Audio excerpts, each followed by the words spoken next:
Hate thrives in the shadows, feeding on fear and silence. But one quiet morning in a suburban park, that darkness collided with a force it couldn't comprehend. What began as a group of racists targeting a black man and his dog turned into the unraveling of a network built on terror. The gang assumed their numbers and cruelty would be enough. They were wrong. Hunter Pierce was no ordinary man. A retired Army sniper, he carried with him years of training, an unshakable resolve, and a loyalty forged with his fiercely intelligent shepherd, Shadow. The gang saw only a solitary figure, someone they believed they could bully into submission. But their attempt at domination would spark a chain of events that would dismantle their operations and expose the system protecting them. This isn't just a story about one man's skills in combat or the loyalty of his companion. It's about a quiet but unstoppable force standing against hatred, a community finding its courage, and the justice that comes when fear meets its match. By the time the dust settled, those who thought they could intimidate their way to power would find themselves brought to their knees. Before we go any further, comment where in the world you are watching from, and make sure to subscribe. The suburban park was alive with the sounds of morning serenity. Children's laughter echoed from the playground,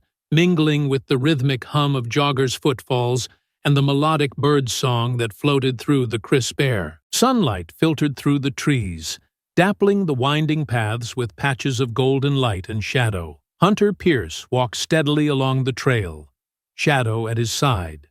The German shepherd moved with a calm confidence, his ears alert but not tense, his sleek coat shimmering under the sun's rays. His nose twitched with interest at every passing scent. A squirrel's recent dash, the earthy musk of damp leaves, and the lingering traces of picnics from the day before. For Hunter, these morning walks were more than a routine. They were a sanctuary. In a world that often teetered on the edge of chaos, this hour offered a reprieve, a chance to clear his mind and feel connected to something beyond himself. He relished the simplicity of it all, the gentle rustle of leaves in the breeze, the warm leather leash in his hand, and the steady companionship of Shadow. As they rounded a gentle curve in the trail, Hunter noticed a group of men gathered by a bench under a sprawling oak. They lounged in the shade, their laughter harsh and discordant against the otherwise tranquil backdrop. One of them, a stocky man with a leather jacket slung lazily over his shoulders, gestured toward Hunter and leaned in to murmur something to his companions. Whatever he said elicited sharp, mocking laughter that sliced through the air like a jagged edge. Hunter's steps remained measured, his expression carefully neutral, though he could feel the weight of their gazes trailing him. Their voices dropped into hushed whispers, punctuated by bursts of sneering laughter. Shadow's ears twitched, his sharp instincts sensing the tension, but a quiet command from Hunter kept him steady at his side. This wasn't the first time Hunter had encountered hostility like this, and he knew better than to engage. "Hey!" The stocky man's voice rang out, loud and grating, cutting through the distance between them. "I'm talking to you." Hunter slowed to a stop as the man stepped onto the trail, blocking his path. "You deaf or something?" the man added with a smirk, his tone dripping with derision. Hunter met his gaze, his expression calm yet unyielding. "Morning," he said evenly, his voice steady, betraying no hint of unease. The man sneered, his lips curling into something that resembled a smile, but felt far more menacing. "Yeah, real nice morning," he drawled, his tone mocking. "But see, this here's our park. You're a little out of place, don't you think?" The words hung in the air, laced with a quiet threat. Shadow shifted slightly, his muscles taut, as if anticipating Hunter's next move. One of the others, a wiry man with tattoos climbing up his neck like ivy, rose from the bench and spat on the ground. His movements were deliberate, intended to draw attention. "He doesn't look like he's lost, does he? Maybe he's just stupid." His voice carried a sneer, each word sharp enough to cut. The group closed ranks slightly, their movements subtle but intentional, tightening the invisible noose around Hunter. Their laughter carried a note of menace, a dissonance that clashed with the morning's peace. The air seemed heavier now, tinged with the acrid scent of hostility. You think you can just stroll through here like you own the place? The leader said, stepping closer. His leather jacket creaked faintly as he moved, the weight of the chain in his hand glinting in the sunlight. People like you don't belong here. Never have, never will. Hunter remained still, his posture calm but alert, like a coiled spring. His gaze met the man's without wavering. I don't want any trouble, he said, his voice measured and firm. Just out for a walk. The leader chuckled, a sound devoid of humor. Oh, you don't want trouble? He mocked, his tone dripping with derision. Too bad, because it looks like you just found some. Beside him, Shadow let out a low, warning growl. The sound was quiet, but carried an unmistakable edge, a primal warning that sent a ripple through the tension. Hunter gently tapped Shadow's side, a silent command to hold steady. His heart thudded in his chest, but his face betrayed nothing. The leader smirked, reaching into his pocket and pulling out the length of a heavy chain. He let it dangle menacingly, its links clinking softly with an ominous rhythm. See, this is our turf. You either turn around now or, well, maybe we teach you a lesson you won't forget. The wiry man grinned and produced a small pocket knife, flicking it open with a flourish. Its blade glinted in the sunlight, a stark contrast to the park's serene backdrop. Better yet, he said with a twisted smile. Maybe we teach your mutt a lesson too. Hunter's jaw tightened, his grip on Shadow's leash firm.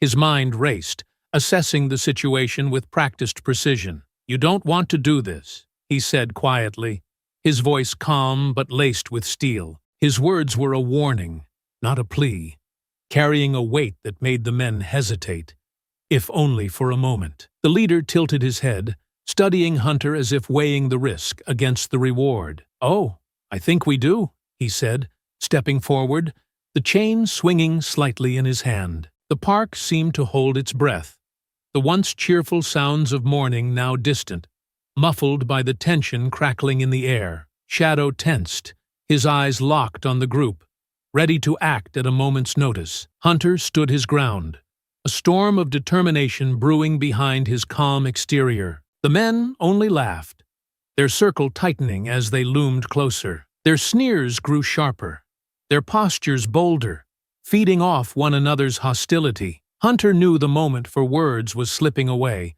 but he held his ground, his mind calculating every move, every escape route. Their taunts grew louder, the venom in their voices sharp and deliberate, aimed to provoke. You've got guts, the leader said, letting the chain in his hand dangle with deliberate menace, its metallic clinking adding to the growing tension. But you've got no clue who you're dealing with. You think you can just stroll through our park? Like it's nothing? Like you belong here? Hunter's eyes didn't waver. He tilted his head slightly, his expression neutral but unyielding. I wasn't aware parks had owners, he replied evenly. You got a deed for this place I didn't see? The leader's scowl deepened, his expression twisting into something uglier. Don't get smart with me, old man, he snapped, his voice dripping with contempt. People like you're the reason everything's falling apart. You come in, take what's ours, act like you're better than us. Hunter's gaze sharpened, his stance remaining steady. People like me, he repeated, his tone still calm but laced with an edge. What exactly does that mean? Go ahead. Spell it out. The wiry man with the tattoos stepped forward, his movements deliberate as he spat on the ground near Hunter's boots. His lips curled into a sneer. You know damn well what he means, he said, his voice low and filled with disdain. You don't belong here. You people think you can move in, push us out, and then what? Take everything? Shadow's growl deepened, vibrating like a low rumble of thunder. The dog's stance mirrored Hunter's, a quiet but unmistakable warning that they were prepared, no matter the odds. Hunter's fingers flexed slightly on the leash, his body taut with restrained energy. He didn't respond immediately, letting the weight of the wiry man's words hang in the charged air between them. The moment stretched, the world narrowing to just the six of them, the tension growing thicker with every breath. Hunter's brow furrowed slightly, but his voice remained calm. Everything? What exactly do you think I'm taking? A walk through the park? A patch of grass you haven't touched since last summer? Don't act dumb, the wiry man snapped, his voice sharp with anger. You move into our neighborhoods. Your kids take over our schools. Before long, we're the ones who have to leave, and you're the ones living easy. The leader sneered, stepping closer, the chain in his hand swinging lazily but purposefully. Yeah. And then you call us the problem. But we're not the ones who can't keep to our own side of the fence. Hunter's jaw tightened, though his face betrayed little else. And who built the fence? He asked, his voice steady but cutting. Who decided there even needed to be a side? You? Your father? Some guy who told you the world owes you everything as long as you can keep everyone else out? For a brief moment, the leader's smirk faltered. His eyes flickered with something, uncertainty, maybe even shame, but it vanished as quickly as it had appeared. He recovered with a sneer. Don't turn this around on me. You don't know anything about us. Then tell me, Hunter said, his tone hardening. What's so terrifying about someone walking through a park? Is it me you hate? Or are you just so scared of losing something you never earned in the first place? The wiry man bristled, his hand gripping the knife tighter, his knuckles whitening with the strain. You've got a big mouth for someone outnumbered 6-1. Hunter's eyes flicked to the knife, noting the trembling in the wiry man's hand before returning his gaze to his face. I've faced worse odds, believe me. The leader chuckled, though the sound was cold and hollow. Oh, you're one of those, huh? Think you're tough. Think you've got it all figured out. Let me tell you something. We've been here since the beginning. This is our town, our park, our rules.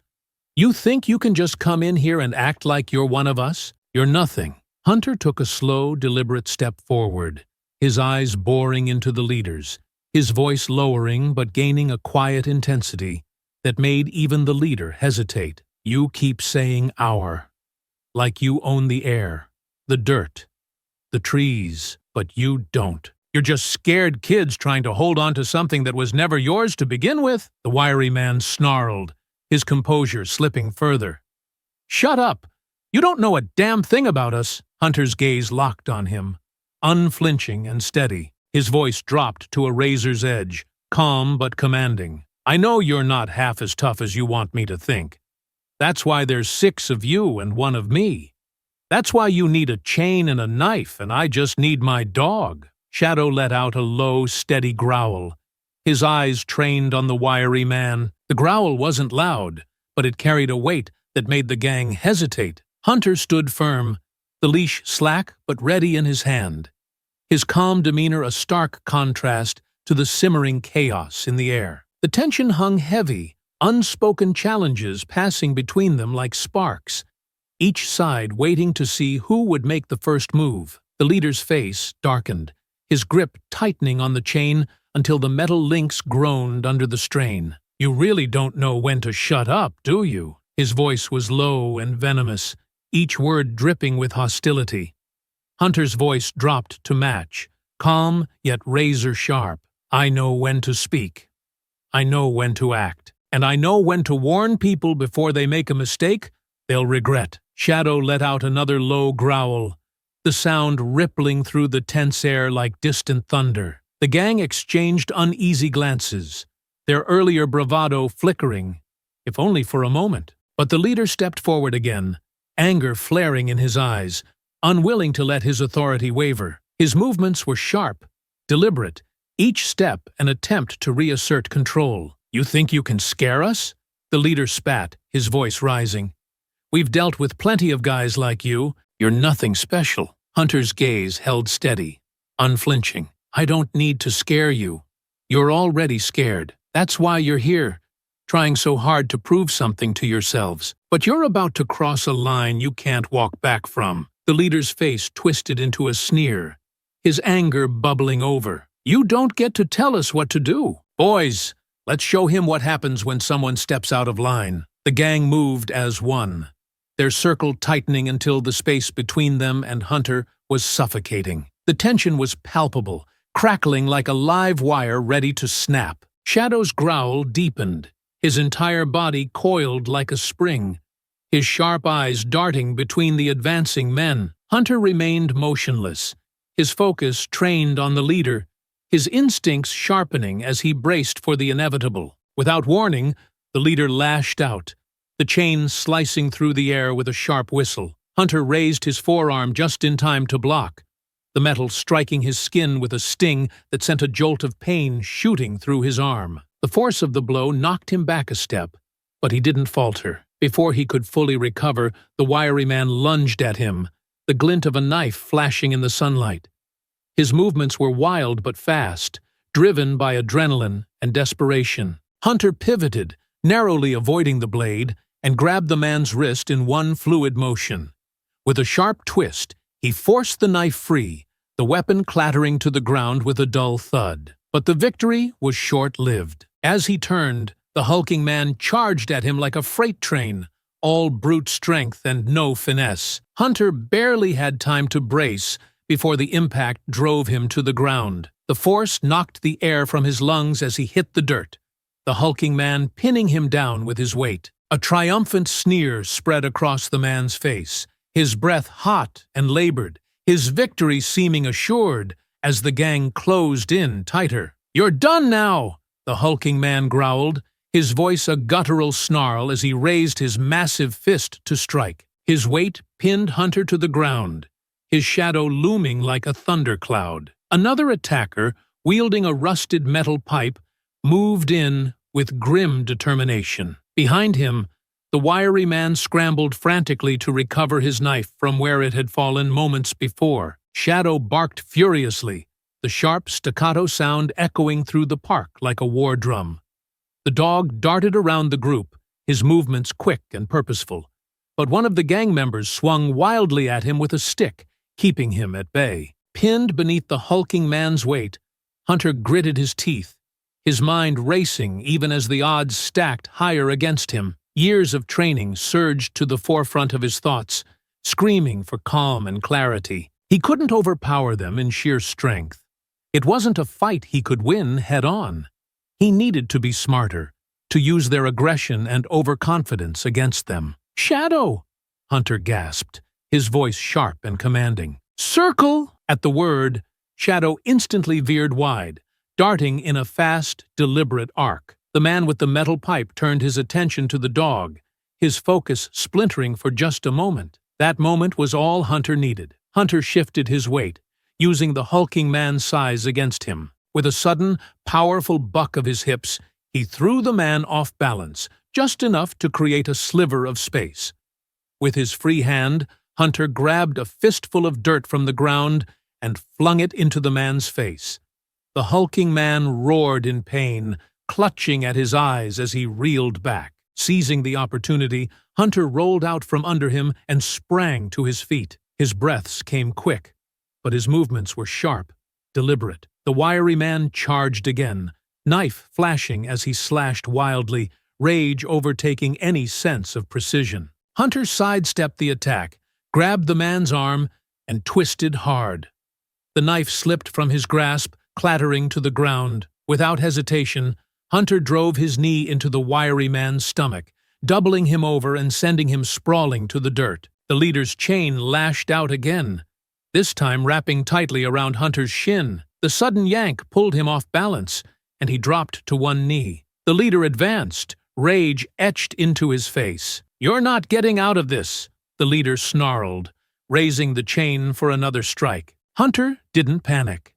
His gaze flicked to the knife lying nearby, the one he'd forced from the wiry man's hand earlier. In a swift motion, he reached for it and caught it just in time. As the chain came down, Hunter deflected it with the knife's hilt and yanked hard, pulling the leader forward. Hunter surged upward, driving his shoulder into the leader's chest with unrelenting force. The impact sent the leader stumbling backward, his footing lost and his momentum broken. "You should have walked away," Hunter said, his voice cold and steady as he stepped forward, deliberate and unyielding. The man with the pipe, seeing Hunter regain ground, let out a guttural roar and charged recklessly. Hunter waited, his stance steady and calm, his body coiled like a spring. At the last possible second, he stepped aside, his movements deliberate and precise. Using the man's own momentum against him, Hunter caught the attacker's arm,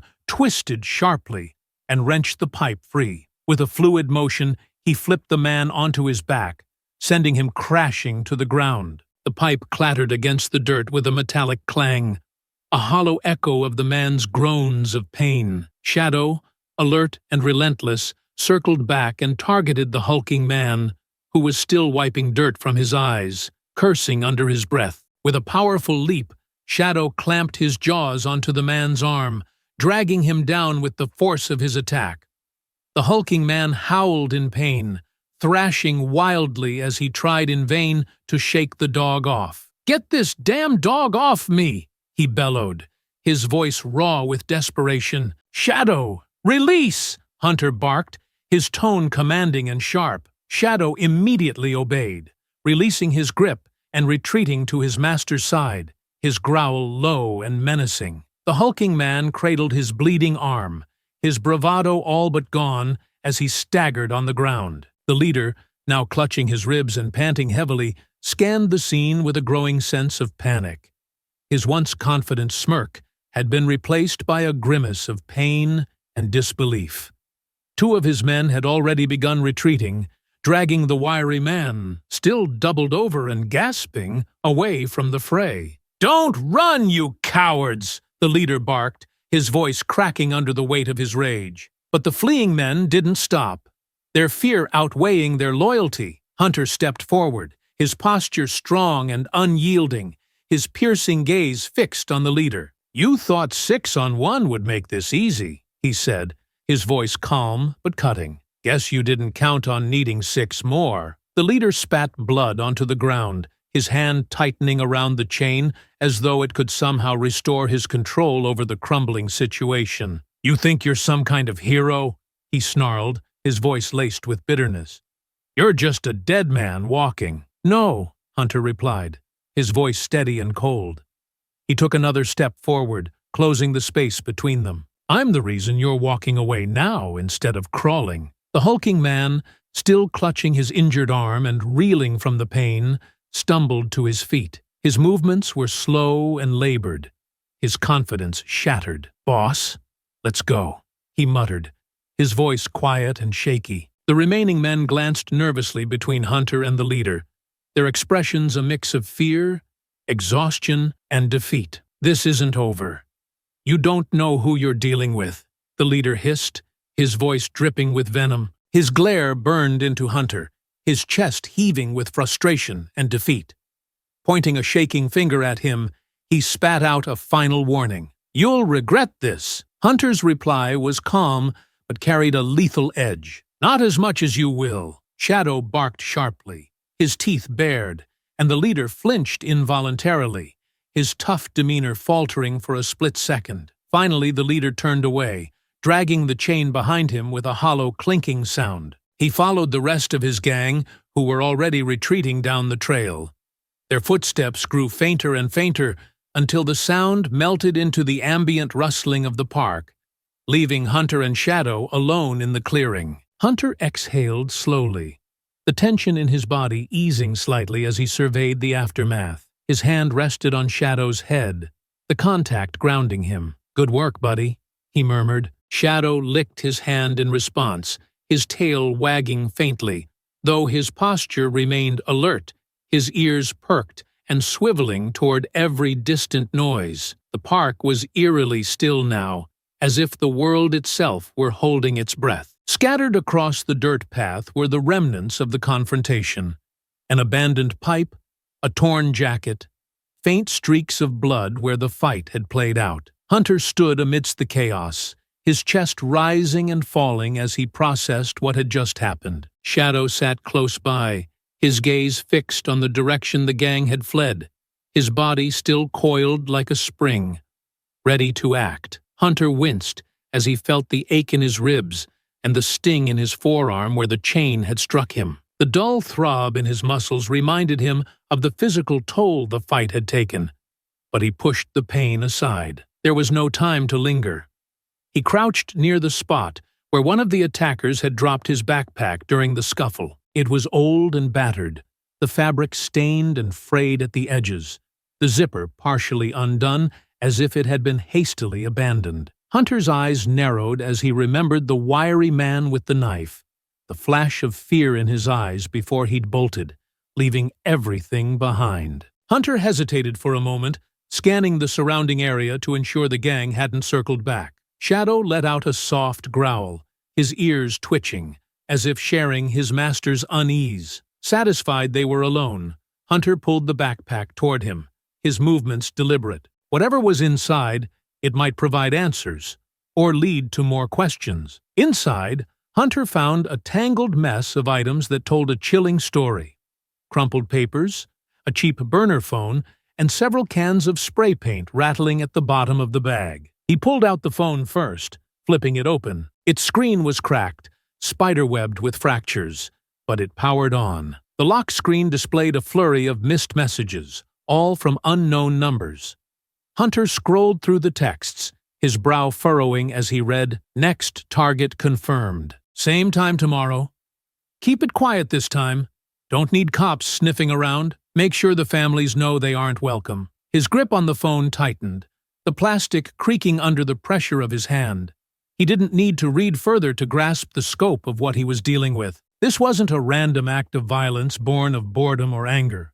It was calculated, deliberate, a campaign of intimidation aimed at driving people out. Setting the phone aside, Hunter rifled through the papers next. Most were crude flyers scrawled with hateful slogans and symbols meant to incite fear, the kind of propaganda designed to cow and isolate communities. But one sheet stood out, a hand-drawn map of the park and surrounding neighborhoods. Red ink circled several houses, each marked with scribbled notes. "Late-night delivery. New family. Warn them." Hunter's chest tightened as he studied the map. He recognized some of the addresses. Families who had recently moved into the area. Fresh starts etched onto their doorways. Families like his once had been, chasing hope and safety in a new place. Shadow whined softly beside him, nudging Hunter's arm with his wet nose. The dog's gaze was steady, almost questioning. "It's worse than I thought," Hunter murmured, rubbing Shadow's head absent-mindedly. "This isn't just a gang looking for trouble. They're trying to terrorize people.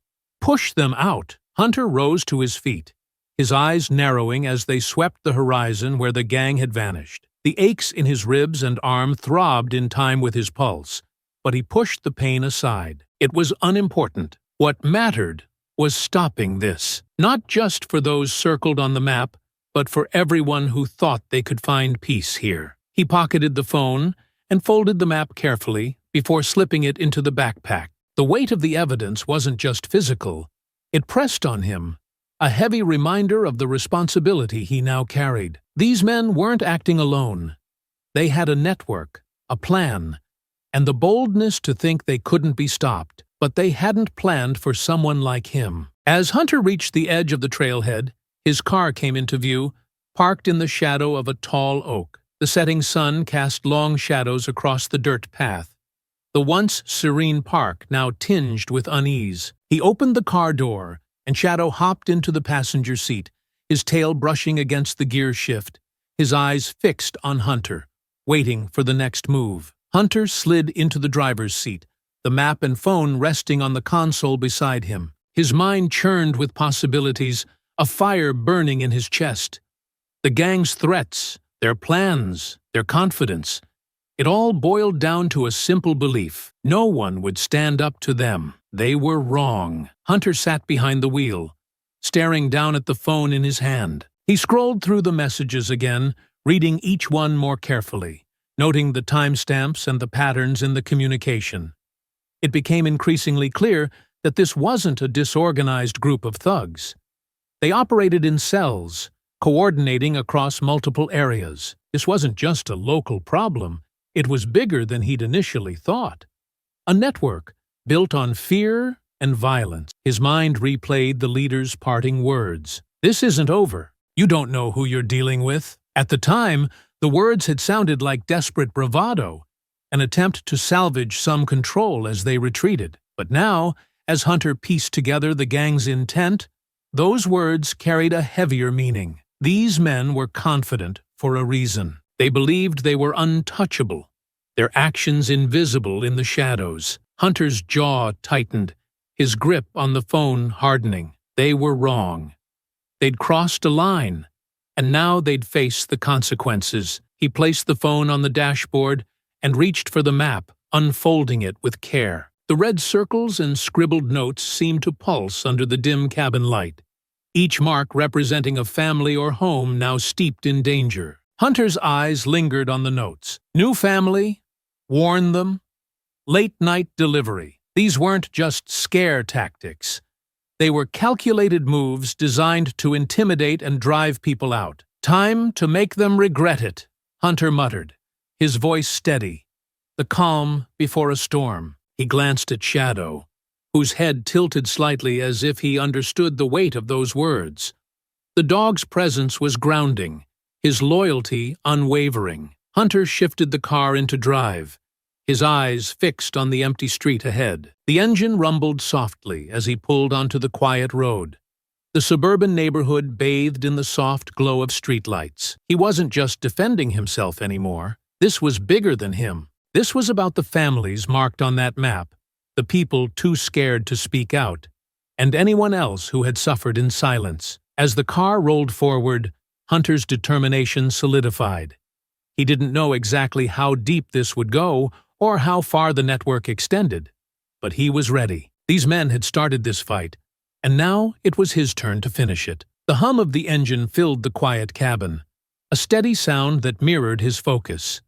Shadow sat calmly in the passenger seat, his ears twitching with every passing noise. Occasionally, he turned to glance at Hunter, as if sensing the storm beneath his composed exterior. Hunter's knuckles whitened around the steering wheel, his mind replaying the fight in the park. Every swing, every taunt, every hateful word hung heavy in his thoughts. He had defended himself, but the encounter had left a bitter taste. The evidence he'd uncovered gnawed at him. The map, the messages, the deliberate targeting of innocent families. This wasn't a random act of violence.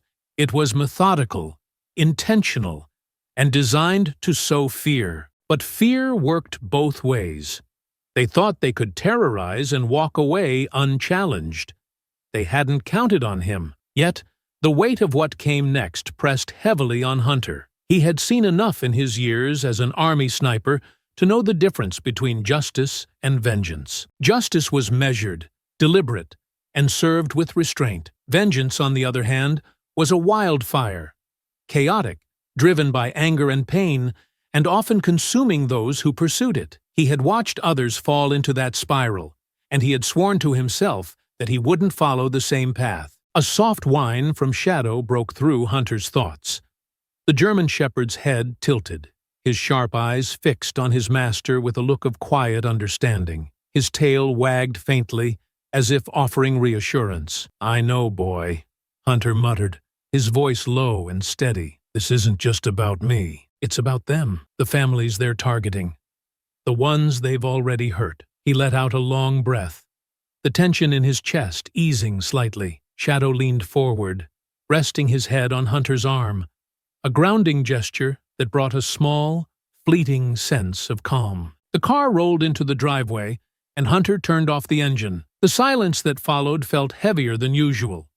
His small house sat at the edge of a quiet cul-de-sac, surrounded by tall, swaying trees. This place had always been his refuge, a sanctuary away from the noise and chaos of the world. But tonight, the stillness only reminded him of the storm brewing inside him. Inside, Hunter methodically spread the evidence across his kitchen table. The battered map, the phone with its incriminating messages, and the hateful flyers. The crude slogans scrawled across the papers made his stomach twist with disgust. But his attention was drawn to the map, the red circles around houses, the scribbled notes marking them as targets. It all pointed to a coordinated effort to sow fear and division. Hunter stared at it for a long time, his mind turning over the possibilities. The soldier in him wanted to strike swiftly, dismantling the operation before it could escalate further. But the man who had left the military in search of peace hesitated. He knew the risks of going down this path. It wasn't just his life on the line. If he became a target, the people he cared about could be dragged into the crossfire. A nudge at his leg pulled him from his thoughts. Shadow, ever vigilant, pressed his head against Hunter's knee, his quiet presence a reminder of stability in the chaos. Hunter crouched down, running his hand over the dog's head, feeling the warmth and loyalty radiating from him. "You keep me grounded, don't you?" Hunter said softly. His voice carried a note of gratitude. "You remind me why I'm doing this. Not for revenge. Never for that. To stop them from doing it again. To protect the ones they think they can hurt." Shadow wagged his tail, leaning into Hunter's touch. The warmth and trust in the dog's presence calmed the storm in Hunter's chest, easing the tension knotting his muscles. For a brief moment, clarity returned. He'd act, but it would be on his terms. With precision, not rage. Justice, not vengeance. His choices would be calculated and deliberate, ensuring that no one else would have to endure what these men were trying to inflict. Meanwhile, across town, Darrell Kane sat in his dimly lit office, his expression carved from stone. His fingers drummed impatiently on the arm of his leather chair, the rhythmic tapping the only sound in the otherwise silent room. The flickering light from a cheap desk lamp cast jagged shadows on the walls, highlighting the hard lines of his face. Darrell was a man who thrived on control, who bent people and situations to his will. Tonight, however, that control had slipped through his fingers, leaving behind only frustration and fury. "What the hell happened?" Darrell barked, his voice sharp enough to cut through the heavy air. His piercing eyes darted between the two men standing before him. The hulking brute cradled his bandaged arm, and the wiry man nursed a swollen eye. Their usual bravado had evaporated, replaced by nervous fidgeting and uneasy silence. It was a setup," the wiry man stammered, his voice shaky as he stared at the floor. "We didn't know he'd fight back like that. The guy, he wasn't normal. He moved like he's been in a war or something." Darrell's fist came down hard on the desk, the sharp crack of wood making both men flinch. "You're telling me 6 of you couldn't handle one guy and his damn dog? What are we running here? A circus?" The hulking man shifted uncomfortably, his shoulders slumping under the weight of his boss's glare. "Boss, it wasn't just him. That dog. It was like it knew what we were going to do before we did it. And the guy, he knew how to fight. Real trained. Military, maybe." Darrell leaned back in his chair, his eyes narrowing into slits as he processed the information. "Military," he muttered, rolling the word on his tongue like it was a bitter taste he couldn't spit out. His expression darkened, the implications clear. "You're telling me we've got a trained killer poking his nose where it doesn't belong?" "He's dangerous, boss," the wiry man added quickly, his voice trembling. "If he comes after us, he won't get the chance," Darrell snapped, cutting him off mid-sentence. His voice dropped, cold and razor-sharp. "We don't wait for him to make the first move. We find him. We end this before it gets out of hand." The hulking man frowned, shifting uneasily. "You sure, boss? He already took us apart once." Darrell's glare froze him mid-sentence. "Do I look unsure to you?" he hissed. "Find out who he is, where he lives, everything. We send a message, not just to him, but to anyone else who thinks they can stand against us." The two men nodded reluctantly, their shoulders heavy with unease as they shuffled out of the room. The door closed with a faint creak, leaving Darrell alone in the dimly lit office. He leaned forward, his elbows resting on the desk, and steepled his fingers under his chin, his lips twisted into a grim smile, equal parts menace and anticipation. "You're not the only one who knows how to fight," he murmured to the empty room, his voice low and dangerous. "Let's see how good you really are." Back at Hunter's home, he stood in the quiet of his kitchen, staring down at the map spread across the table. The red circles and scribbled notes seemed to burn into his mind, each one a reminder of the danger that loomed over innocent families. He folded the map carefully, tucking it into his jacket. His eyes drifted down to Shadow, who sat patiently by his side, his steady gaze a mirror of Hunter's own determination. "We'll do this right," Hunter said quietly, running a hand over Shadow's head. "No one else gets hurt." The dog's ears flicked in acknowledgement, but his sharp eyes stayed locked on Hunter, as if understanding the weight of his master's resolve. Deep down, Hunter knew the fight was inevitable. No matter how precise or restrained he tried to be, the gang wouldn't let this go. The storm was coming. The morning fog clung to the narrow highway, curling like ghostly tendrils around the trees as Hunter's truck rumbled through the quiet town. Shadow sat alert in the passenger seat, his sharp ears perked as the truck passed rows of weathered buildings. On the dashboard sat the evidence from the gang's discarded bag: the map, the burner phone, and a crumpled list of names. One name stood out: Jimmy B. The messages on the phone described Jimmy as the gang's logistics man, the one responsible for moving supplies, scouting targets, and keeping their operation running smoothly. If Hunter could take him out of the equation, it would disrupt their network and send a message that they weren't as untouchable as they believed. Hunter parked his truck a few blocks away from a dingy bar on the outskirts of town. Its faded neon sign buzzed faintly in the misty morning, casting a pale blue glow over the gravel lot. Shadow's ears twitched as Hunter adjusted his jacket. "Stay," Hunter murmured, patting the dog's head. Shadow whined softly, his tail thumping once against the seat, but he obeyed, curling up and watching Hunter intently as he exited the truck. Hunter's boots crunched on the gravel as he made his way toward the bar, his every step measured and deliberate. Inside, the bar was dimly lit, the air thick with the stale scent of beer and cigarettes. A jukebox hummed faintly in the corner, barely audible over the low murmur of conversations. In a shadowed corner booth, Hunter spotted him: Jimmy B. The wiry man nursed a half-empty bottle of beer, his greasy hair clinging to his forehead. He had the look of someone who thrived in the shadows, his confidence bolstered by the sense that no one would dare challenge him here. Hunter strode to the booth, his presence commanding. Without a word, he slid into the seat across from Jimmy, whose posture stiffened immediately. The man's narrowed eyes darted to Hunter, his expression shifting from confusion to suspicion. "Who the hell are you?"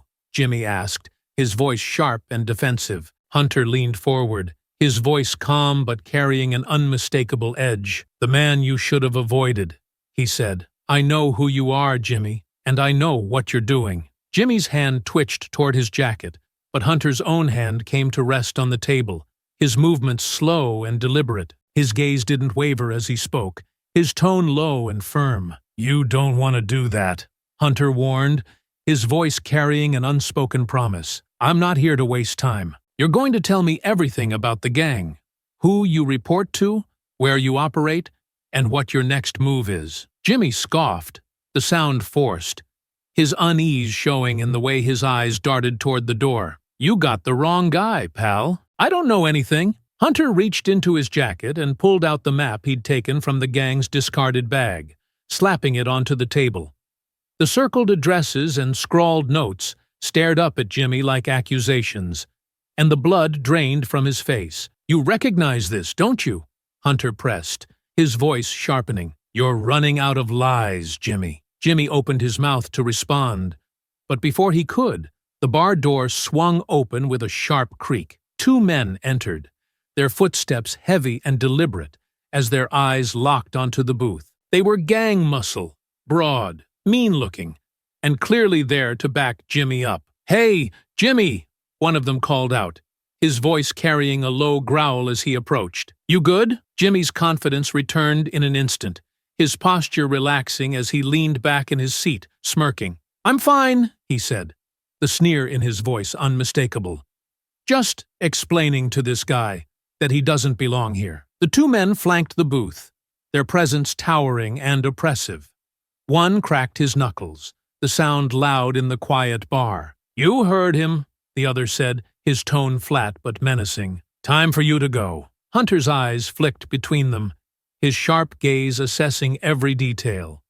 Their stances, the tension in their hands, and the telltale bulge of a concealed weapon under one man's jacket. He exhaled slowly, his voice remaining calm but gaining an edge of steel. "I'm not going anywhere," he said evenly, "but you've got two options. Sit down and keep quiet, or make a move and regret it." The knuckle-cracker sneered, pulling a knife from his pocket and flipping it open with practiced ease. "Wrong answer," he hissed. He lunged at Hunter, the blade aimed for his chest, but Hunter moved with lightning speed.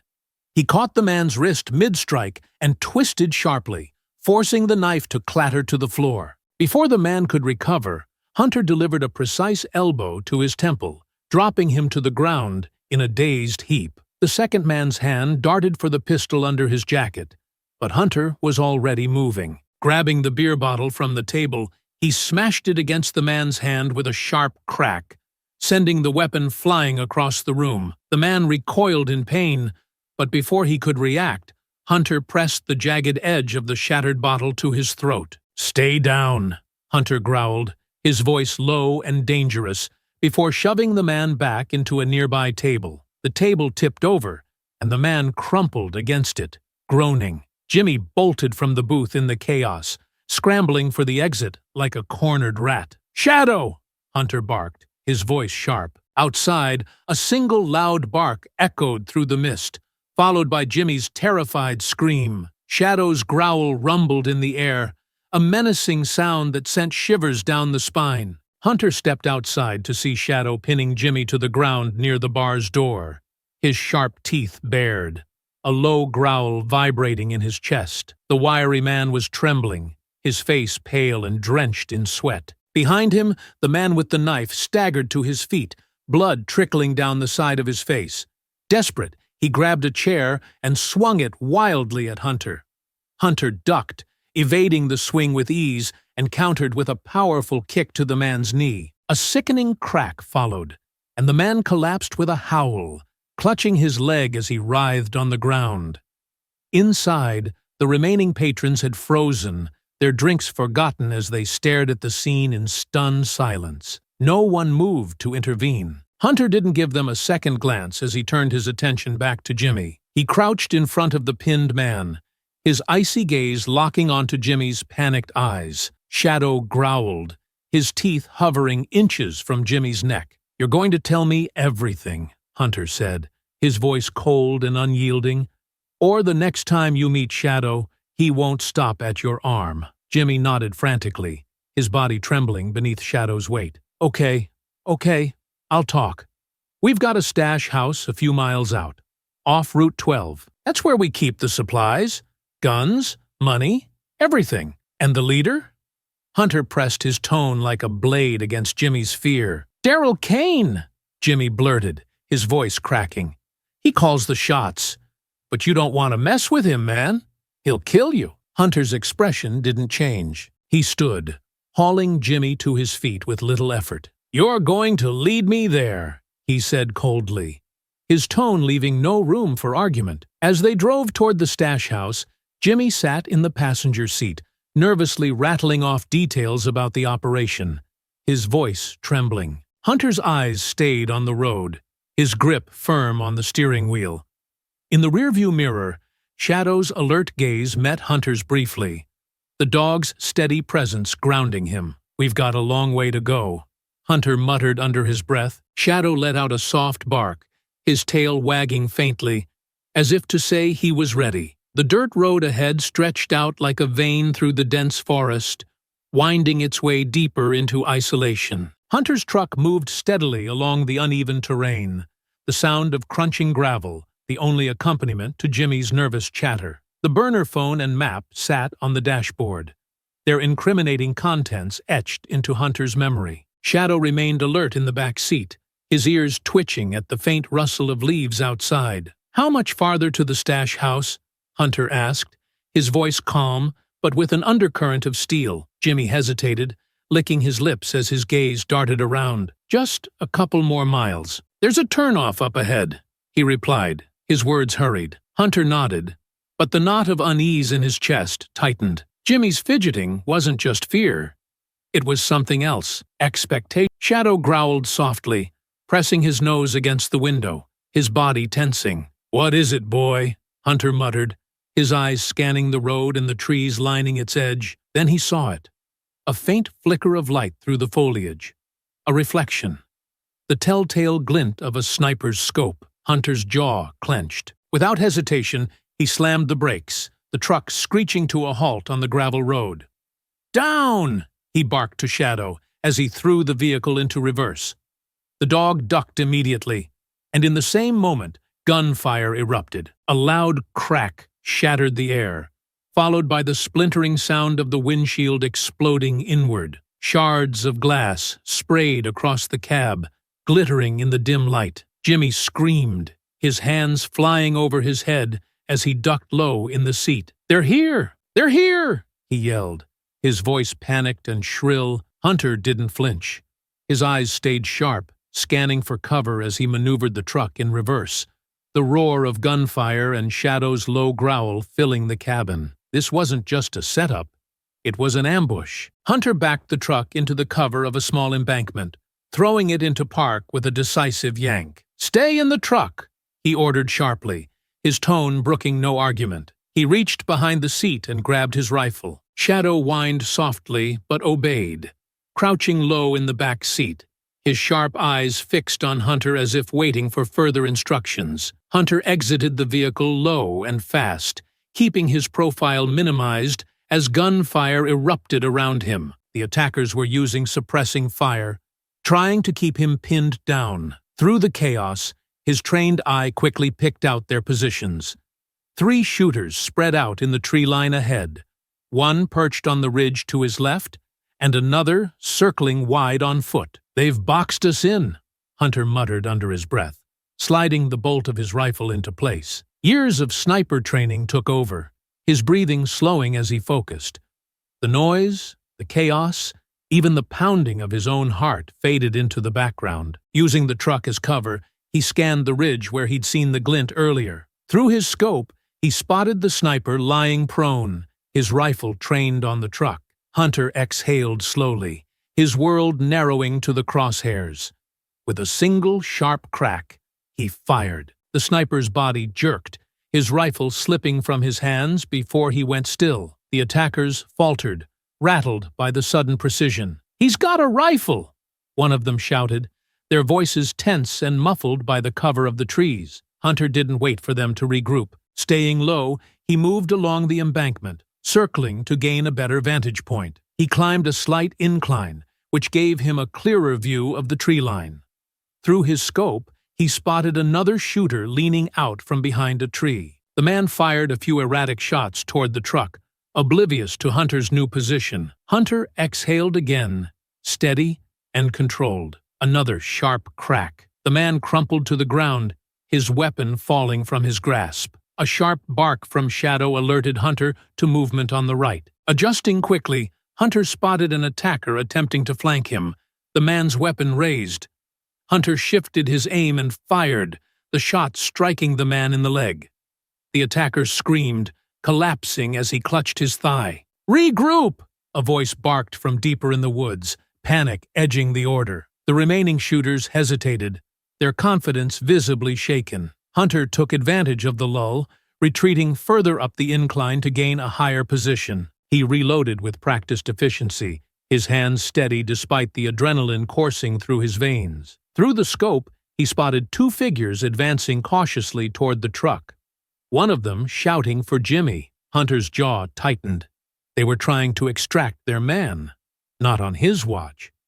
Jimmy, emboldened by the sight of his gang approaching, threw open the truck door and bolted. "They're here! Over here!" he yelled, waving his arms frantically as he sprinted toward the advancing men. Hunter clenched his jaw, a curse slipping under his breath. He shifted his rifle, tracking the 2 men moving toward Jimmy.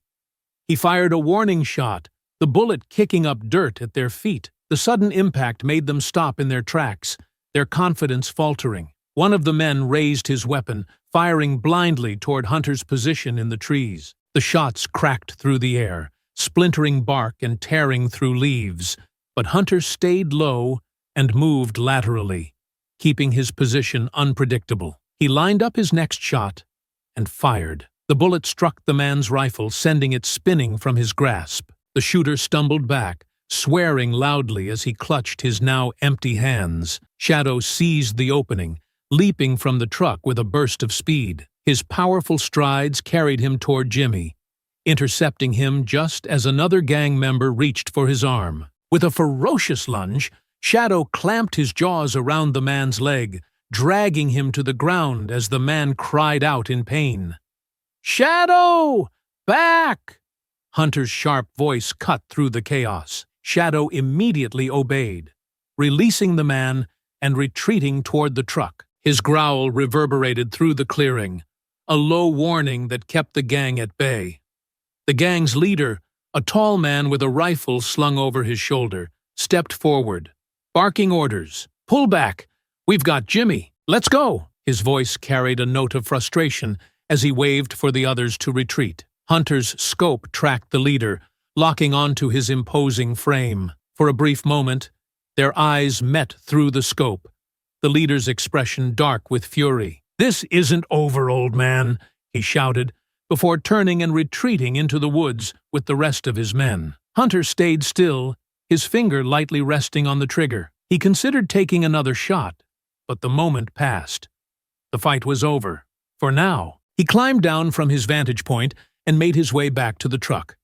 Shadow trotted to meet him, his tail wagging faintly despite the tension still thick in the air. Hunter knelt, placing a hand on the dog's head. "Good work, buddy," he murmured, his voice calm despite the chaos they'd just faced. His gaze swept over the bloodstains and spent shell casings scattered across the ground. The ambush had been calculated, and while they'd managed to take Jimmy, they'd grossly underestimated him. He'd shown them a fraction of what he was capable of, and he wouldn't let them walk away so easily next time. Climbing into the truck, Hunter started the engine, his mind already focused on his next move. The gang had escalated this fight, and now it was his turn to take the offensive. The diner smelled of grease and coffee, the faint hum of conversation blending with the clink of dishes.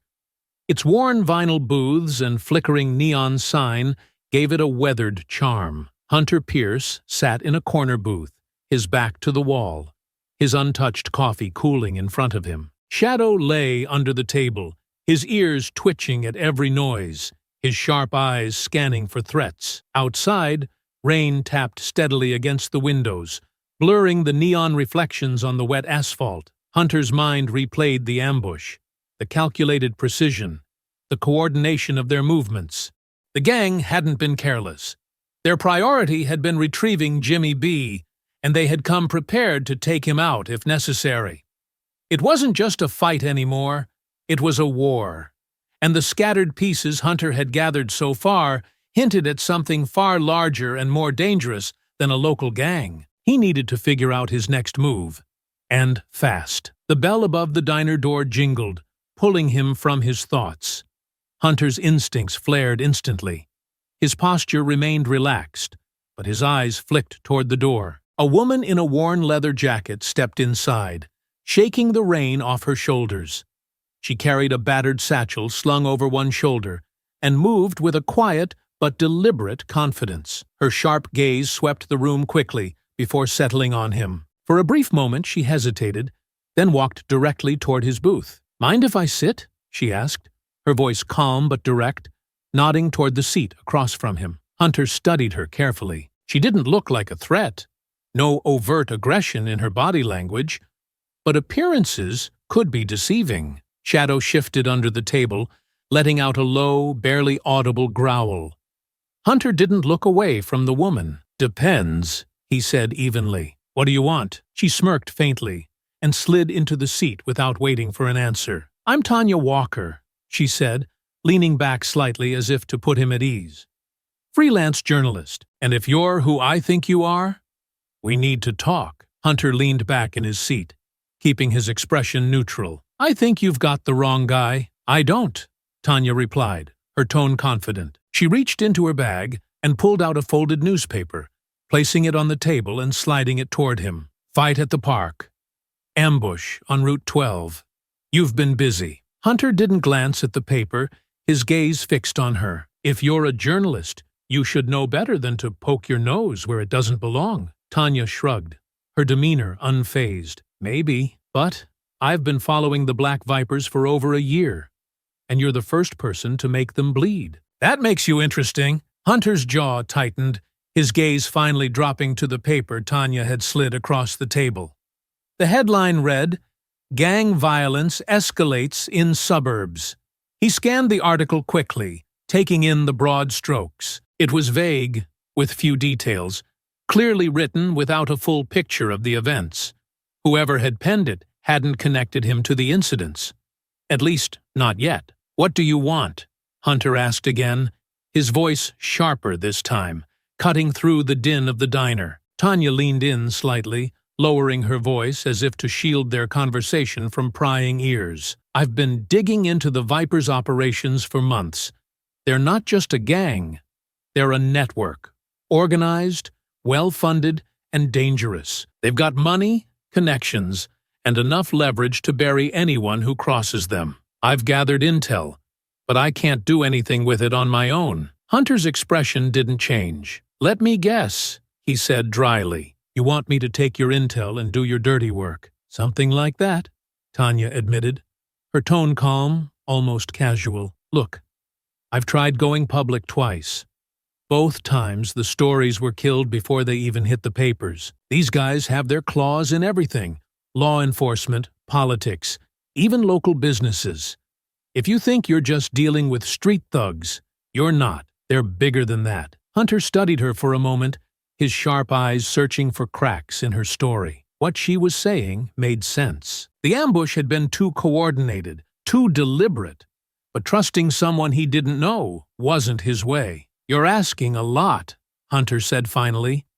His tone was neutral, but the weight of his words lingered. "What makes you think I won't just walk out of here and leave you to deal with this on your own?" Tanya's gaze didn't waver. "Because you've already made it personal," she replied, her voice steady, her confidence unshaken. "And because you're the kind of man who finishes what he starts." Reaching into her satchel, she pulled out a worn folder and placed it on the table between them. "This is what I've got," she said. "Names, financial records, property connections. It's not everything, but it's enough to start dismantling their operation." Hunter flipped open the folder, his eyes skimming the contents. One name immediately caught his attention: Detective James Greer. A handwritten note beside it read, "Potential ally? Investigating gang quietly, but isolated from department." "Who's Greer?" Hunter asked, his tone cautious but curious. "A detective in the next county over," Tanya explained. "He's been poking around the Vipers for months, but he's keeping it low profile. Either he's legit and working alone, or he's playing both sides.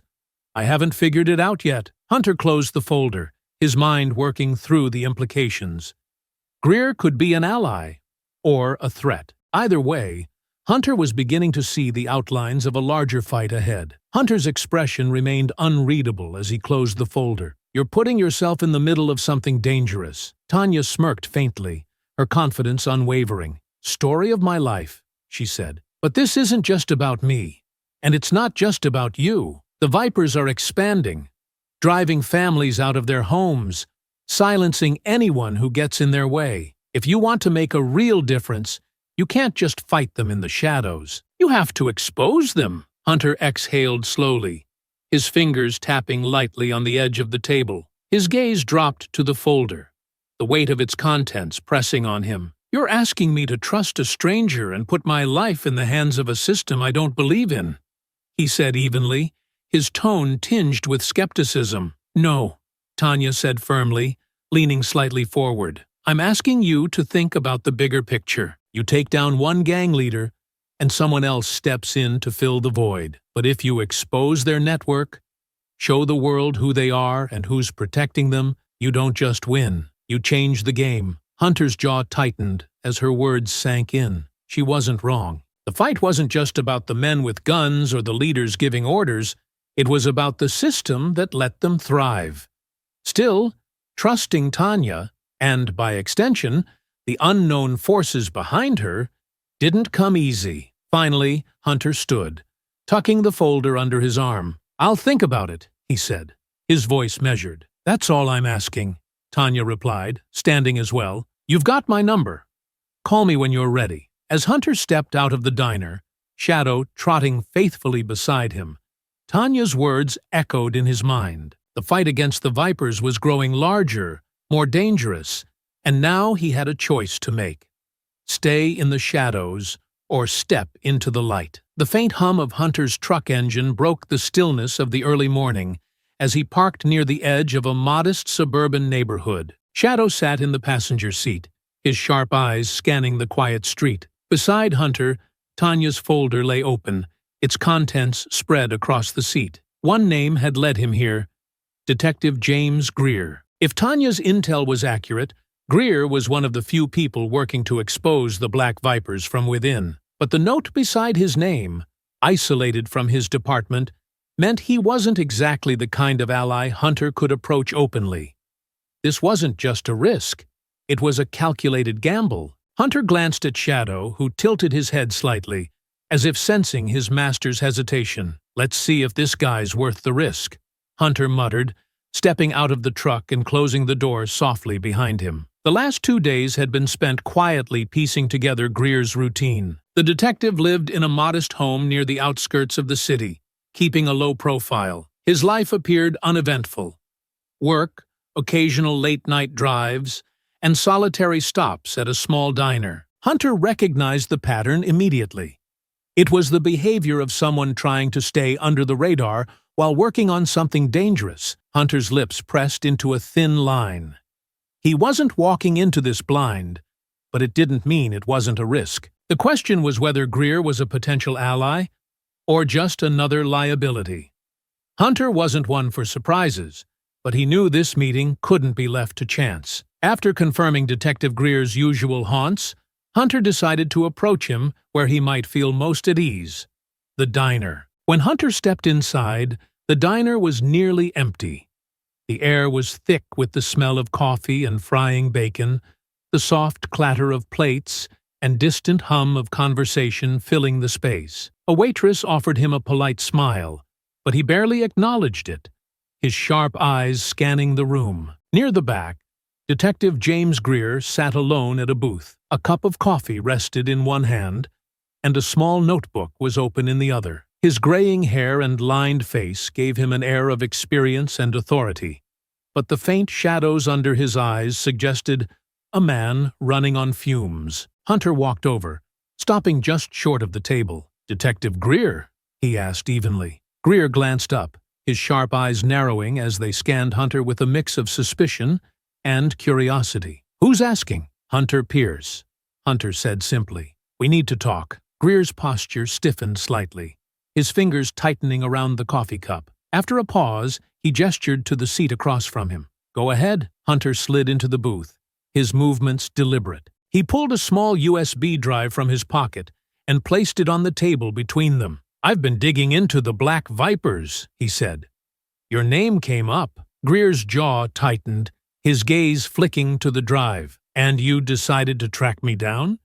You're not exactly subtle." Hunter ignored the jab. "You've been working on them from the inside, but you're not getting anywhere. Corruption, red tape. Sound familiar?" Greer's lips pressed into a thin line, his expression guarded. He studied Hunter for a long moment before speaking, his tone clipped. "What do you want, Pierce?" Hunter leaned forward slightly, his tone steady and deliberate. "Information. I know where some of their operations are, but you've got details I don't. You want—" "This doesn't have to be complicated." Greer studied him, his sharp gaze scrutinizing every inch of Hunter's expression. "Freedom, huh?" he said finally, his voice edged with skepticism. "You mean no badge, no rules. You're just another vigilante trying to play hero." "I'm not playing anything," Hunter replied evenly. His voice carried a quiet force that cut through the detective's doubt. "And I'm not interested in heroics. This is about shutting them down before they dig in any deeper." Greer leaned back, crossing his arms. His eyes didn't leave Hunter's. "And what happens when they come after you? They don't just let people like you walk away." Hunter's expression remained unchanged, his calm demeanor unwavering. "They've already tried.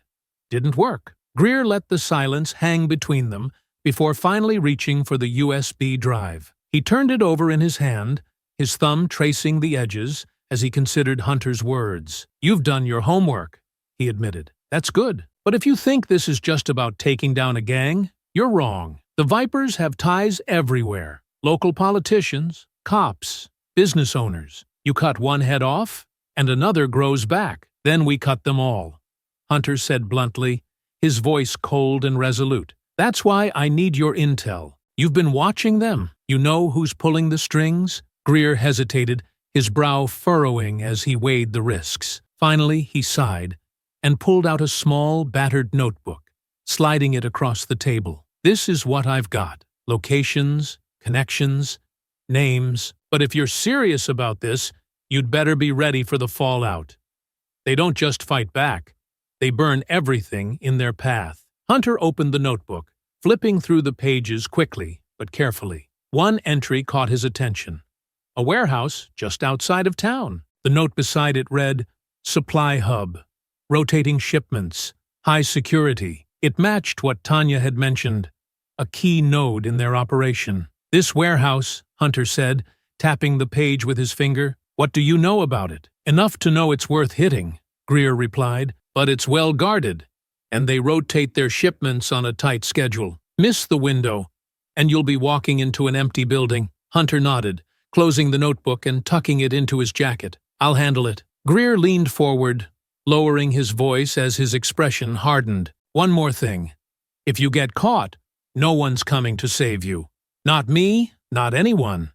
You're on your own out there." Hunter met Greer's gaze without flinching. "I've always been on my own." Hunter stood, Shadow rising to his feet beside him, ever attentive. "Wouldn't have it any other way," Hunter said quietly, his tone resolute. As he drove away from the diner, the small notebook resting on the seat beside him, Shadow let out a soft bark, breaking the silence. Hunter reached over, his hand briefly brushing the dog's head in reassurance. "We've got what we need," he murmured, his voice calm but firm.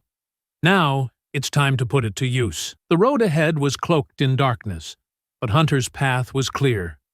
He knew exactly where he was going and who he was going after. The fading glow of the setting sun bathed the landscape in deep hues of orange and red, as Hunter stood atop a hill overlooking the Black Viper's compound. Through the lens of his binoculars, he scanned the sprawling site, taking in every detail. Shadow lay silently beside him, his sharp gaze fixed on the distant figures moving along the perimeter. This was it, Daryl Kane's stronghold. The intel from Detective Greer and Tanya had painted a bleak picture of the Black Viper's operations, but seeing the compound with his own eyes was sobering. This wasn't a simple gang hideout.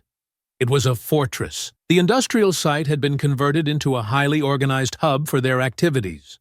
Rows of shipping containers lined the yard, with some being loaded into waiting trucks. Crates were stacked high under the glow of sweeping spotlights, the constant hum of engines filling the air. "This isn't just a gang," Hunter muttered to Shadow, his voice low. "This is an army." Hunter adjusted his binoculars, focusing on the movements below. The guards were well-trained, their patrols precise.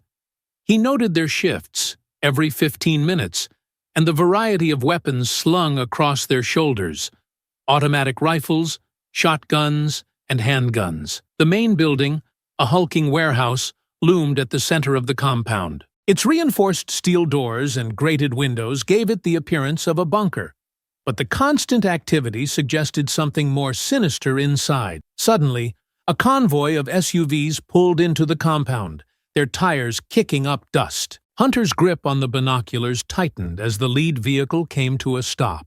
From the car stepped Daryl Kane, tall, broad-shouldered, and dressed in a sharp suit that starkly contrasted with the dirt and grime of the compound. Kane exuded power and control. His presence commanded immediate attention as a group of men scrambled to follow his orders. Hunter's focus remained unbroken as Kane gestured toward the warehouse, pointing with authority. This was the man pulling the strings, the heart of the Viper's operations. Hunter lowered the binoculars, his jaw tightening. The scale of the operation didn't intimidate him. It only solidified his resolve. "It ends here," he said quietly to Shadow, his voice steady. "One way or another, Kane's voice didn't carry to Hunter's position, but his body language spoke volumes. Every gesture was deliberate, every command clear. He wasn't just overseeing the operation. He was directing its flow with the authority of someone who knew he was untouchable. This wasn't a simple safe house or supply hub. This was the beating heart of the Viper's network. Hunter pulled out the notebook Greer had given him, flipping through its pages as he compared the detective's notes to the activity unfolding before him. The shipments Tanya had traced, guns, drugs, and laundered cash, all passed through this compound. Kane had centralized his operations here, confident no one would dare challenge him on his home turf. Through his scope, Hunter focused on a small security office at the edge of the yard. The faint glow of monitors inside revealed an extensive surveillance setup, likely covering every inch of the compound. Taking out that room would be critical. This wasn't going to be an easy infiltration. Every move would need to be calculated, every step precise. Shadow growled softly beside him, nudging Hunter's arm. The dog's nose twitched, his sharp instincts picking up something Hunter hadn't yet noticed. Hunter trusted Shadow implicitly. "What is it, boy?" he whispered, scanning the area. Moments later, a pair of guards emerged from a nearby building, laughing as they lit cigarettes. They lingered near a parked truck, their conversation casual. Shadow remained tense, his body low to the ground, ready to act if necessary. Hunter smiled faintly. "We'll need their uniforms," he murmured under his breath. As the sky darkened and the compound settled into its nighttime routine, Hunter retreated to a safer position deeper in the woods. He set up a small camp just out of sight, crouching beside Shadow. Methodically, he began cleaning and preparing his gear. His sniper rifle gleamed, oiled and ready, while a compact sidearm was strapped securely to his thigh. Shadow sat patiently, his gaze fixed on Hunter, with quiet attentiveness. "This isn't just another fight," Hunter said quietly, almost to himself. "This is the last one. Kane's the head of the snake. We take him down, and the rest falls apart." Shadow tilted his head, his tail wagging slightly at Hunter's words. A small chuckle escaped Hunter as he reached over to run a hand over the dog's head. "You're ready, aren't you?" "Always are." He pulled out a map of the compound, the one he'd sketched during his reconnaissance, and began marking points of entry and weaknesses he'd identified. The security office would be the first target. Neutralizing the cameras would be essential to maintain the element of surprise. From there, the plan would hinge on infiltrating the warehouse to cut off Kane's escape. Brute force wouldn't work here.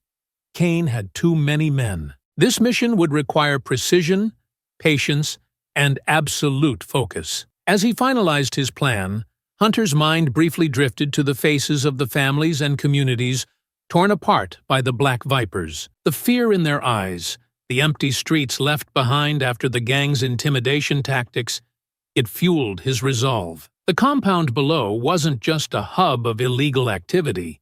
It was the source of pain and destruction for so many innocent lives. Shadow let out a quiet bark, snapping Hunter back to the present. The dog's bright eyes reflected unwavering loyalty, his posture steady and ready for action. Hunter nodded, his voice firm. "We're ready." He packed up his gear methodically, his movements deliberate and calm. Every item had its place, and every detail was considered. The fight ahead would be the most dangerous yet, but there was no hesitation in his actions. Fear had no place here, only purpose. Before leaving, Hunter turned back for one last look at the compound through his scope. Inside the warehouse, Daryl Kane stood surrounded by his men. The gang leader exuded confidence, laughing as he inspected a shipment of weapons. The scene was one of power, arrogance, and unchecked control. Hunter's jaw tightened, his focus sharpening. "Tomorrow, Kane," he muttered under his breath. "You'll learn what it feels like to lose." With that, he slipped silently into the woods, Shadow at his side. The faint glow of the compound in the distance was like a beacon, a constant reminder of everything Hunter was determined to destroy. The quiet hum of the forest wrapped around the compound like a living cloak. Hunter Pierce crouched low in the shadows, his sniper rifle resting steadily on a fallen log. Shadow lay beside him, his body pressed to the ground, his keen eyes locked on the distant figures of guards patrolling the perimeter. The compound bustled with activity. The hum of machinery, the faint thud of boots on concrete, and the occasional barked orders breaking the stillness of the night. None of it shook Hunter's focus. Through the scope, Hunter tracked the guards' movements. He counted their rotations, noting every detail. 3 patrolled the north side, 2 lingered near the loading docks, and another pair stood watch at the main entrance. Each guard moved with the ease of someone confident in their security, unaware of the predator watching from the shadows. Hunter murmured softly, "We take them out quietly. No alarms." Shadow let out a faint whine, his posture steady, but his sharp eyes locked on Hunter as if acknowledging the plan. Hunter crouched beside him, giving the dog a reassuring pat before slinging the rifle over his shoulder and pulling out a compact crossbow, silent and deadly. It was the ideal tool for what lay ahead. Hunter moved silently along the tree line, his boots barely making a sound on the soft, damp ground. Shadow led the way, his steps precise, his nose low to the earth as he scouted ahead. The first guard stood beneath a floodlight, his focus fixed on the empty path before him. He didn't see the bolt coming. The projectile struck his neck, and his body crumpled soundlessly. Hunter darted forward, catching the falling man and dragging him into the shadows. He quickly removed the guard's radio, cutting off another potential alarm. Shadow froze a few steps ahead, his ears swiveling toward a faint sound. Following his gaze, Hunter spotted a second guard near the loading dock, lighting a cigarette. The glow of the lighter briefly illuminated his face before he exhaled a plume of smoke. Hunter raised the crossbow again, exhaled slowly, and loosed another bolt. The guard collapsed, without a sound. Methodically, Hunter and Shadow moved around the compound, systematically taking down the guards and severing their lines of communication. Shadow's instincts alerted Hunter to every approaching threat, and Hunter's deadly precision ensured none of them had time to react. The pair worked with chilling efficiency, neutralizing the outer defenses in mere minutes without raising an alarm. Hunter gestured toward the security office, and Shadow darted ahead. The glow of monitors inside the small building illuminated the 2 men stationed there, reviewing camera feeds. One leaned back in his chair, feet propped lazily on the desk, while the other tapped distractedly on a keyboard. Hunter crept to the side of the building, peering through the window as he slid a small signal jammer from his pocket. A single press of a button replaced the camera feeds with static. Inside, the guards reacted with confusion, their shouts filling the room as they scrambled to restore the system. Hunter used the chaos to his advantage. Moving silently, he swung the door open. Shadow leapt first, clamping his powerful jaws onto the arm of the nearest guard and dragging him to the ground. The second guard reached for his weapon, but Hunter was faster, delivering a sharp, precise blow to his temple with the butt of his rifle. Both men were incapacitated before they fully understood what had happened. Hunter worked quickly, disabling the cameras and ensuring the alarm system stayed offline. He tapped Shadow on the head and whispered, "Good work, boy. Let's move." The compound was eerily quiet as Hunter approached the central warehouse. Without their cameras and radios, the gang's usual coordination was in shambles, leaving them disoriented and vulnerable. Moving swiftly and silently, Hunter darted between the shadows, his rifle at the ready, every step bringing him closer to Daryl Kane's stronghold. Shadow froze, his body tense as a low growl rumbled in his throat. Hunter followed his gaze, spotting a pair of armed guards standing by the main doors of the warehouse. Their stances were rigid, their eyes scanning the area for any sign of trouble. These men were on high alert, but not alert enough. Hunter raised his rifle, his movements deliberate and silent. A single suppressed shot dropped the first guard where he stood. The second guard's head snapped toward the sound, his hand darting for his weapon, but he didn't get far. Shadow lunged, his powerful frame knocking the man off balance. The guard let out a cry, but it was cut short as Hunter closed the distance, delivering a sharp blow to his jaw that sent him crumpling to the ground. Pushing the doors open, Hunter slipped inside the warehouse, Shadow at his side. The air inside was thick with the smell of oil, sweat, and metal. Crates were stacked high, their labels hastily slapped on.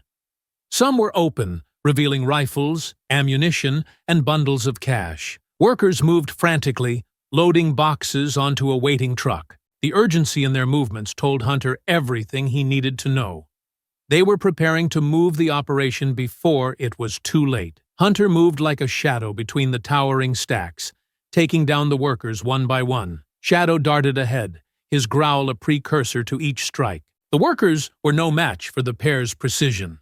Those who spotted Hunter barely had time to react before they were incapacitated. At the center of the chaos, Daryl Kane stood barking orders, his voice booming over the din. "Get that shipment out of here now! I don't care who's watching. Just move it!" Hunter stepped into the open, his rifle leveled at Kane. "It's over, Kane." Kane turned slowly, his expression shifting from surprise to fury. "Pierce," he growled, his voice dripping with venom. "I was wondering when you'd finally show your face." The men around Kane hesitated, their confidence wavering as they took in the sight of Hunter, the man who had already dismantled much of their operation. Kane's snarl cut through their hesitation. "What are you waiting for? Kill him!" The guards opened fire, forcing Hunter to dive behind a stack of crates. Bullets tore through the wood and metal, splintering boxes and scattering cash and ammunition across the floor. Hunter moved with practiced precision, returning fire and taking down two men in rapid succession. Shadow weaved through the chaos, targeting another guard, his growls punctuated by the man's panicked screams. Kane began retreating, backing toward a steel staircase at the rear of the warehouse. His gun was drawn, and his voice echoed over the gunfire. "You don't know who you're messing with, Pierce. You think you're a hero? You're nothing." Hunter pressed forward, his steps deliberate and unyielding. His voice carried through the cacophony, calm and resolute. "I'm not a hero, Kane. I'm the reason you're going down." The warehouse rang with the sound of gunfire and shouted orders, but Kane's men were faltering. Hunter's relentless precision and Shadow's ruthless efficiency left little room for resistance. The fight wasn't over yet, but the tide had turned, and Hunter's resolve burned brighter with every step he took toward ending it. The warehouse erupted with chaos as the fight raged on. Gunfire cracked through the cavernous space, punctuated by the clatter of falling crates and the splintering of wood. Shouts and panicked orders blended into a deafening symphony of desperation. Hunter moved like a shadow, darting between cover, his movements fluid and deliberate. Bullets tore through the air around him, splinters and debris raining down, but his focus never wavered. Shadow wove through the confusion, his growls low and menacing. His sharp instincts guided him, darting around attackers with lethal precision. He was a blur of motion, his powerful presence an unrelenting threat to the gang. Hunter's attention was locked on his goal, Daryl Kane. The gang leader had retreated to the upper level of the warehouse, his booming voice barking commands at the few remaining men still willing to fight. The path to him was fraught with danger, but Hunter's resolve was unyielding. This wasn't just about Kane, it was about dismantling the fear and destruction he had unleashed. A sudden shout snapped Hunter's attention to the side. Two guards had spotted Shadow. One raised his rifle, his intent clear. Hunter's heart surged as he quickly lined up his shot. The guard crumpled before he could fire. Shadow lunged at the second man, his jaws clamping onto the guard's arm and dragging him to the ground with a ferocious growl. "Good boy!" Hunter called, his voice sharp but steady. He turned just in time to intercept another attacker closing in from behind. A swift strike with the butt of his rifle sent the man sprawling to the ground. Hunter spared a brief moment to pat Shadow, the silent understanding between them needing no words, before pressing forward. Moving methodically, Hunter took down the last few guards. Every shot was precise, every movement deliberate. The gang's confidence was shattered, their organized resistance reduced to panicked desperation. Those who hadn't already fallen to Hunter or Shadow's relentless assault threw down their weapons and fled, leaving the battlefield empty save for its central players. Hunter ascended the steel staircase at the back of the warehouse, his boots ringing out on the metal. Shadow followed close behind, his growl low and steady, his sharp eyes locked on the figure ahead. At the top of the stairs, Daryl Kane stood with his back to a large, grimy window. A pistol gleamed in his hand, and his face was twisted in a sneer. "You just don't know when to quit, do you, Pierce?" Kane spat, his voice dripping with disdain. "You think you can stop this? You're one man, one dog. You can't change anything." Hunter leveled his rifle at Kane, his voice calm, steady, and cold as ice. "This ends now, Kane. No more families driven out. No more lives destroyed. It's over." Kane laughed bitterly, spreading his arms in mock surrender. "Over? You think taking me out will stop this? You've barely scratched the surface." "Maybe," Hunter said, "but you're not walking away from this." Kane's sneer faltered as he realized Hunter's resolve. He raised his pistol, but Hunter was faster. A single shot rang out, the bullet striking Kane's hand and sending the weapon clattering to the floor. Kane cried out, clutching his bleeding hand as he staggered backward. Suddenly, Kane lunged for the emergency exit door behind him, slamming it open and bolting onto the catwalk outside. Hunter followed without hesitation, Shadow close on his heels. The cold night air hit them as they emerged onto the narrow walkway high above the ground. Kane reached the end of the catwalk and stopped.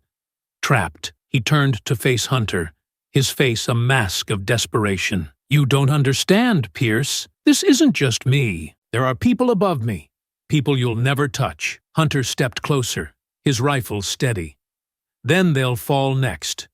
But you're done." Kane lunged suddenly, grabbing a loose pipe from the railing and swinging it wildly at Hunter. Hunter dodged, the pipe missing his head by inches. The two men clashed in a brutal fight, their movements desperate and raw. Kane's size gave him an edge in strength, but Hunter's training and precision quickly turned the tide. Just as Hunter gained the upper hand, Kane shoved him toward the edge of the catwalk. The railing groaned under the strain as Hunter teetered precariously. Shadow barked sharply, leaping into action. The dog lunged at Kane, his weight knocking the man backward and breaking his grip on Hunter. Hunter steadied himself and grabbed Kane before he could fall off the edge. With a powerful shove, he slammed Kane against the railing, pinning him there. "It's over, Kane," Hunter growled, his voice low and unrelenting. Kane struggled, his strength fading. "You think you've won?" Hunter didn't respond. Instead, he grabbed a pair of zip ties from his pocket and secured Kane's hands behind his back. Shadow stood at his side, his growl silencing any remaining defiance from the defeated man. Hunter hauled Kane back into the warehouse, the man's weight dragging against him. The remaining guards were gone, the compound eerily silent except for the faint hum of distant machinery. Shadow trotted ahead, his tail wagging slightly as he sniffed the air for any lingering threats. Hunter dropped Kane unceremoniously onto the floor, his breath steady, despite the exhaustion creeping into his limbs. He pulled out his phone and dialed a number, his voice calm but firm. "It's done. I've got him." As sirens began to wail in the distance, Hunter looked down at Kane, who sat slumped against a crate, his face twisted in anger and defeat. Shadow stood beside Hunter, his posture tall and proud. "You'll never stop all of us," Kane muttered, his voice bitter. Hunter crouched down, his eyes locked on Kane's. "You're right, but I'll make damn sure no one forgets what you've done." As the first squad cars pulled into the compound, their lights flashing against the darkness, Hunter stepped back, his focus already shifting to the next fight. Kane was finished, but the road to justice was far from over. The cold light of dawn crept across the warehouse compound as the flashing red and blue lights of police cars painted the scene in stark, surreal hues. Officers swarmed the area, securing the perimeter and rounding up the remaining gang members who had tried to flee. Daryl Kane sat slumped against a crate, his wrists bound and his face a mask of defeat. Shadow stood beside Hunter Pierce, his tail wagging slightly as if sensing the victory at hand. Hunter watched silently as Detective James Greer approached, flanked by two uniformed officers. Greer's eyes flicked to Kane, then to Hunter, his expression unreadable. "Hell of a mess you made here," Greer said, his voice low, "but it's over. We've got him." Hunter nodded, his jaw tight. "You've got more than just him. The evidence is in the warehouse. Guns, drugs, cash, records, it's all there." Greer gestured for the officers to move inside, then turned back to Hunter. "That's a start, but you and I both know this doesn't stop with Kane. There are people above him, people who'll try to bury this if they get the chance." Hunter reached into his jacket and pulled out a flash drive, handing it to Greer. "They won't. This has everything. Names, bank transfers, communications, proof of their network and everyone tied to it. Cops, politicians, business owners, it's all there." Greer took the drive, his fingers curling around it tightly. "You sure about this? Once this gets out, there's no going back." "I wasn't planning on going back," Hunter said flatly. Greer nodded and tucked the drive into his pocket. "I'll make sure it gets where it needs to go." Hunter's gaze sharpened. "Not just to your department. Send it to the media, too. National outlets. The more eyes on this, the harder it'll be for anyone to cover it up." Greer hesitated, then sighed. "You've got a point. I'll loop in a few journalists I trust. If this blows up, it'll blow big." Hunter glanced back at the warehouse, the weight of the past few days settling over him. "That's the idea." Shadow let out a low bark, drawing Hunter's attention. The dog's ears were pricked, his eyes locked on Kane, who was muttering curses under his breath as officers prepared to transport him. "You think this changes anything?" Kane spat, his voice dripping with venom. "There's always someone else ready to take over. You can't stop us." Hunter approached, his steps deliberate, and his gaze icy. He crouched down so that he was at eye level with Kane. "You're right, there will always be someone else, but they won't be you. And they won't have this network to protect them. You built your empire on fear, and now it's crumbling." Kane sneered, but there was a flicker of doubt in his eyes. Hunter stood, his presence towering over the broken man. "You're done." As Kane was loaded into the back of a police van, Hunter stepped away from the scene, pulling out his phone. Tanya Walker's number was already dialed, and she picked up after the first ring. "Hunter," she said, her tone sharp. "I saw the news. Kane's in custody?" "He is," Hunter confirmed. "Greer's got the evidence, but I need you to make sure it goes wide. Every outlet you've got, every contact you trust. This needs to be too big to bury." Tanya exhaled sharply, the sound of her typing audible through the phone. "I'm on it." "You're sure the evidence is airtight? Every name, every transaction, every connection?" Hunter said. "It's all there." Tanya's voice softened. "You did it, Hunter. You brought them down. It's not just me," Hunter replied, glancing at Shadow, who was watching him intently. "But this isn't over. There's still fallout coming." "Let me handle the media," Tanya said firmly. "You've done your part. It's time to let the system work." Hours later, national headlines exploded with the news. Gang leader Daryl Kane arrested in major raid. Evidence links Black Vipers to political corruption. And local detective exposes network of organized crime. News outlets ran footage of the raid, interviews with witnesses, and snippets of the damning evidence Hunter and Greer had uncovered. Greer's department faced public scrutiny, forcing corrupt officers to resign or face charges. Politicians named in the documents scrambled to deny their involvement, but the evidence was too clear.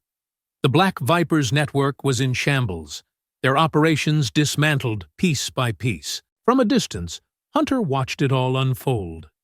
He kept a low profile, staying off the radar as the storm raged. Shadow sat beside him on a quiet hill overlooking the city, his tail wagging as Hunter scratched behind his ears. "You think they'll get it right this time, boy?" Hunter murmured. Shadow tilted his head, his steady gaze a silent reassurance. Hunter exhaled slowly. For the first time in years, he felt a flicker of peace, not because the fight was over, but because he'd done what he could. The rest was out of his hands. "Come on," he said, standing. "We've got a long road ahead." Shadow barked once, trotting beside him as they disappeared into the forest. The evening air was crisp as Hunter Pierce walked along a dirt trail winding through the forest, Shadow at his side. The chaos of the past weeks felt like a distant memory, though its echoes lingered in the headlines and the public outcry that followed the exposure of the Black Viper's operations. Daryl Kane was in custody, and the evidence Hunter, Detective Greer, and Tanya had pushed into the spotlight ensured the gang's influence was shattered beyond repair. For the first time in what felt like years, the weight pressing on Hunter's shoulders had eased, but the scars of the fight, the ones visible and those buried deeper, remained. Hunter stopped at the edge of a clearing, the glow of the city visible in the distance. He crouched, running a hand over Shadow's head. "We did it, boy," he murmured. Shadow wagged his tail, his eyes bright and trusting. The news had been relentless since Kane's arrest. Footage of the raid, interviews with the families Kane's gang had terrorized, and updates on the fallout from the evidence dominated the airwaves. Tanya had delivered on her promise to ensure the story reached national attention, and Greer's quiet persistence within his department had forced accountability where it was most needed. Hunter had stayed out of sight, content to let others take the credit. He didn't need recognition, and he certainly didn't want the attention. His work was never about glory. It was about making things right. As Hunter rose, his phone buzzed in his pocket. He answered without hesitation. "Walker." Tanya's voice was warm, though tinged with exhaustion. "I figured you'd be out in the middle of nowhere by now." "Close enough," Hunter replied. "What's the latest?" "They're unraveling fast," Tanya said. "Kane's lawyers are scrambling, but the evidence is too solid. Most of his lieutenants have flipped to save themselves, and a few of the names in the documents are already stepping down. The press is eating it up. And Greer, he's doing fine," Tanya said. "He wanted me to tell you thanks for trusting him." Hunter nodded to himself. "He earned it." Tanya hesitated, then added, "What about you? You're the one who made all this happen. Don't you want to see it through?" "I've seen enough," Hunter said simply. "It's not my world anymore." "Fair enough," Tanya replied. "But for what it's worth, you made a difference. People know what the Vipers did. They know who to hold accountable now." "That was the point," Hunter said, his tone firm but quiet. "Take care, Walker." "You too, Pierce," Tanya said before the line went dead. Hunter pocketed the phone and turned back to Shadow, who was sniffing at the edge of the trail. The dog's unwavering presence had been a lifeline through it all, a reminder that no matter how dark things got, there was always loyalty, always trust. "You ready to head home?" Hunter asked.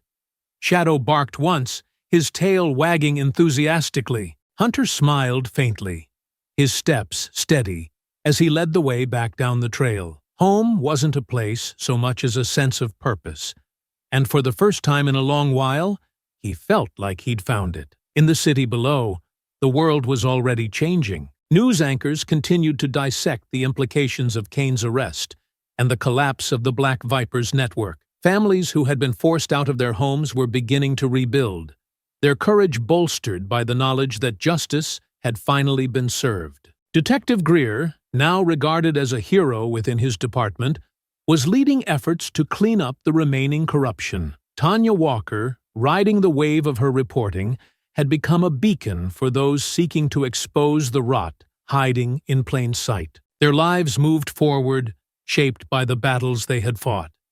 For Hunter, the fight was over, but his journey wasn't. There would always be another Daryl Kane, another network preying on the vulnerable, but for now, he could rest, knowing he had done his part to make the world a little less dark. As he and Shadow reached his truck, parked under the sprawling branches of an old oak tree, Hunter opened the door and gestured for Shadow to jump in. The dog hopped up eagerly, settling into the passenger seat. Hunter paused, taking one last look at the forest trail behind him. The weight of the past weeks hadn't disappeared entirely, but it had lessened, leaving room for something else: hope. Climbing into the driver's seat, Hunter started the engine, the familiar rumble grounding him. Shadow leaned against him, and Hunter gave the dog a quick pat before pulling onto the road. "Let's see where the road takes us," Hunter said quietly, his eyes fixed on the horizon. Shadow barked in agreement, his tail wagging as the truck disappeared into the morning light. I hope you enjoyed that story. Please share it with your friends, and subscribe so that you do not miss out on the next one. In the meantime, I have handpicked 2 stories for you that I think you will enjoy. Have a great day.